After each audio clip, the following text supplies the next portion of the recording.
I'm here today to help some people out when they're buying some Michael Jordan cards. The 1986 Fleer, it's supposed to be his rookie season, which is a very hard card to get. The card to the left that you're seeing right now is something I bought back in the early 1990s, and you can see the back of it. It's you can actually see the decimals on it. That's something you want to look for. You can get this to zoom in a little bit better. The decimals, the eyes, and the back of the basketball printed. They're called replicas, and this is what a replica looks like. You can see the arrow. You can see Jordan. It's like a picture. Really good replica. But the thing about this one is there's no decimal in the 2.7, 27.2. When you're going to buy these things, I see them on eBay all day long, and they are getting better at remaking them. But also, there's been some concern of mine. I've actually seen PSA and Beckett let a couple of these slide by. Graded them 8.5 and 9s, and there's no decimal in the card where it says 27.2. No decimal there. Graded PSA and unopened packs.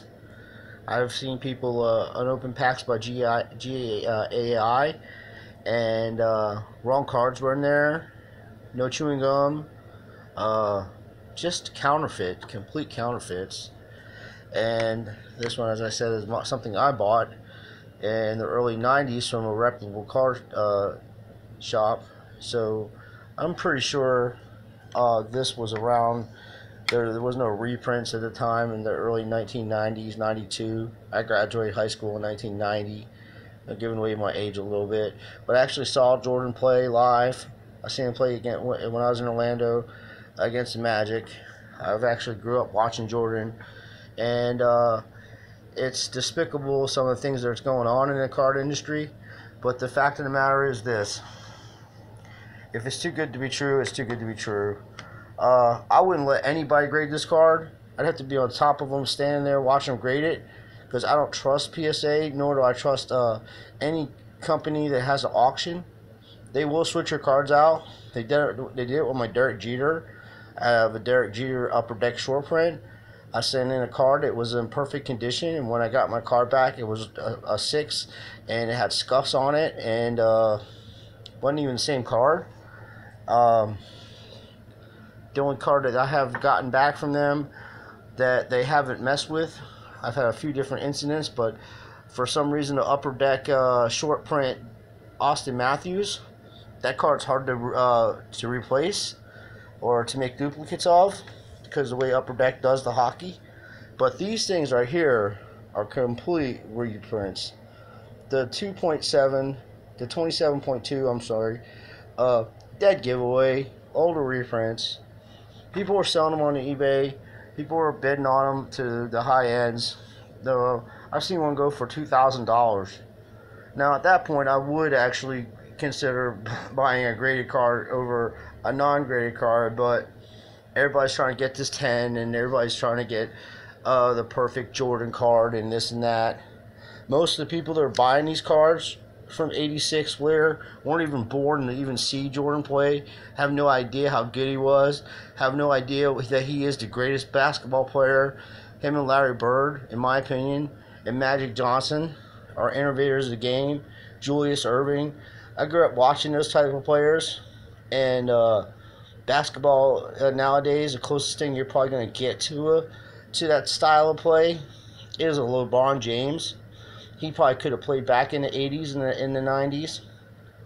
But the rest of the fellas, Curry and all them fellas, a little small Curry is. I don't think he would be able to handle Bill Laimbeer with his elbow on him in his face.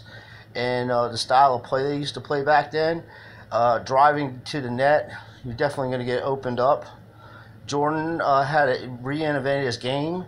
That's why he switched the ball to different hands and did different layups and developed a 20-something foot jump shot that was unstoppable because of the style of play back then. But the point of the matter is, unless you opened a pack from 1986 and you were born in that era, and you pulled a Jordan out and you bought it at the card shop, that's about as much accuracy you're going to get as of getting a real Jordan. Everything else, people are buying packs, open up these $1,000 packs from PSA and GAI and all these different places, companies, and Beckett, and cracking them open, paying $2,000 for graded cards, and cracking them open and thinking that they're not being replaced. Look, let's face it, this is $100 million operation these people are running a year. And they're getting cards, and they're opening these packs, and they're switching them out. If you do get a Jordan in there, more than likely it's a reprint, and you wouldn't know the difference. And if it is a real one, it's definitely not going to be a 10. It's going to be like an 8 or 7. And they're going to keep the 10s for their auctions. I would bet my Aunt Mary's apple pie recipe on it. I've been doing this business for over 40 years, and I've been around, and I know fake shit when I see it, and I know bullshit when I hear it.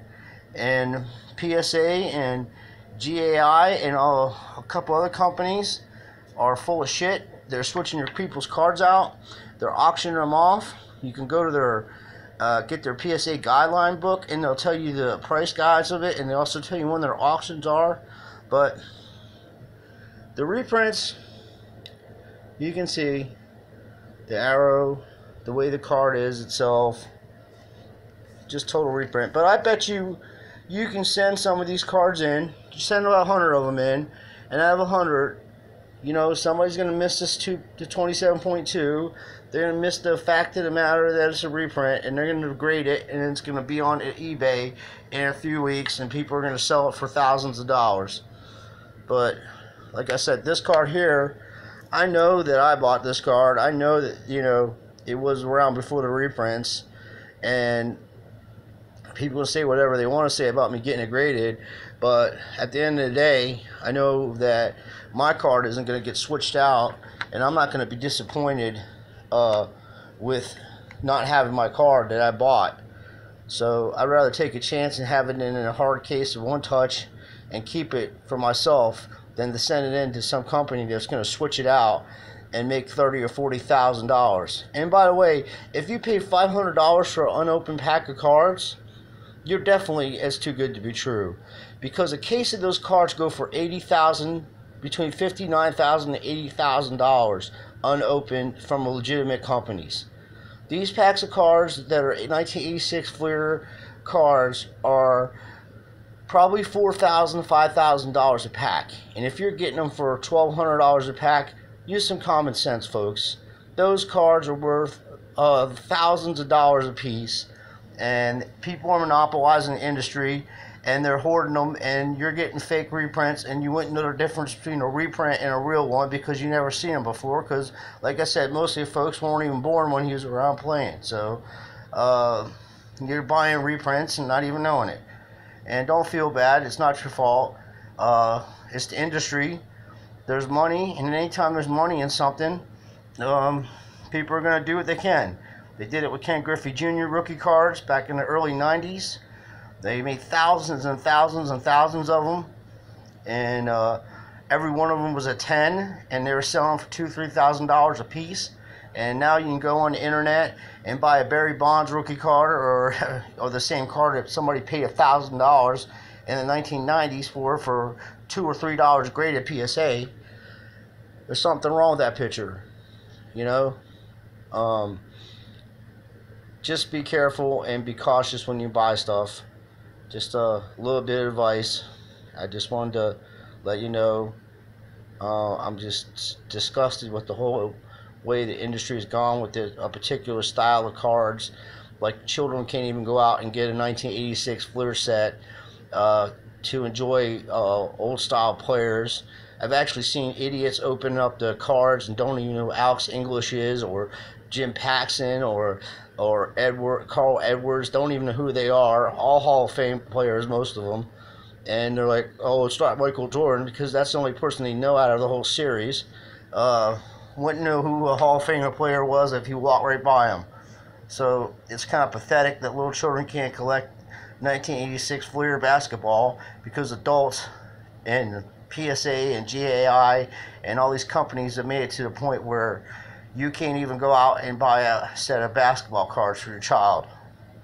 Well, thanks a lot, and have a blessed day, and I appreciate you looking at my video, and hopefully you learned something. Take care.